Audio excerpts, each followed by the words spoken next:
Hi అండి, అందరికీ నమస్తే. Welcome back to Shailu specials.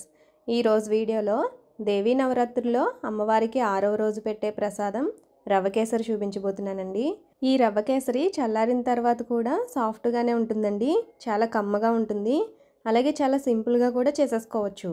మరి లేట్ చేయకుండా ఈ రవ్వ కేసరిని ఎలా ప్రిపేర్ చేసుకోవాలో చూసేద్దాం.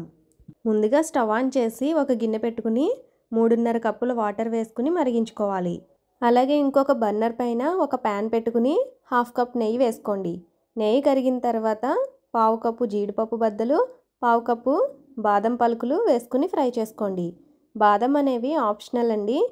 ఇవి ఇలా కలర్ చేంజ్ అయ్యి బాగా ఫ్రై అయిన తర్వాత 2 టేబుల్ స్పూన్స్ కిస్మిస్ వేసుకుని ఫ్రై చేసుకోండి.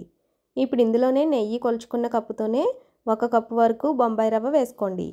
ఈ రవ్వని లో ఫ్లేమ్లోనే కొంచెం కలర్ చేంజ్ అయ్యేంత వరకు కూడా ఫ్రై చేసుకోండి. ఇలా ఫ్రై అయిన రవ్వలో మనం మరిగించుకున్న వేడి నీళ్ళు వేసి కలుపుకోవాలి. రవ్వ వేడిగా ఉంటుంది. అలాగే ఇందులో వేడి నీళ్ళు పోస్తున్నాం కాబట్టి రవ్వ ఉండలు కట్టకుండా ఉంటుందండి. లో ఫ్లేమ్లోనే కొంచెం దగ్గర పడేంత వరకు కూడా గరిటెతో కలుపుకుంటూ ఉండాలండి. చూడండి, ఇలా బాగా దగ్గర పడిన తర్వాత మనం ఏ కప్పుతో అయితే రవ్వ తీసుకున్నామో అదే కప్పుతో కప్పున్నర పంచదార వేసుకోవాలి. ఇప్పుడు ఈ పంచదార అంతా కూడా బాగా కలిసేలాగా మంటను లో ఫ్లేమ్లోనే పెట్టుకుని కలుపుకోవాలి. పంచదార వేసిన తర్వాత కొంచెం జారుగా ఉంటుందండి. అలానే లో ఫ్లేమ్లోనే కలుపుకుంటూ ఉంటే కొంచెం దగ్గర పడుతుంది.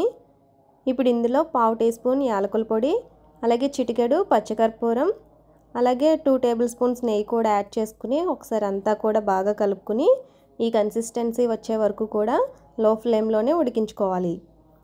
చూడండి, ఈ కన్సిస్టెన్సీ వచ్చిన తర్వాత స్టవ్ ఆఫ్ చేసేసుకోండి. ఇంతేనండి, చాలా సింపుల్ అండ్ టేస్టీగా రవ్వ కేసరి రెడీ అయిపోయింది.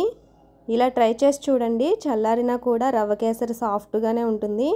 మరి ఈ గోదావరి పిల్ల యొక్క శైలు స్పెషల్స్ ఎలా ఉన్నాయో కామెంట్ చేసి చెప్పండి.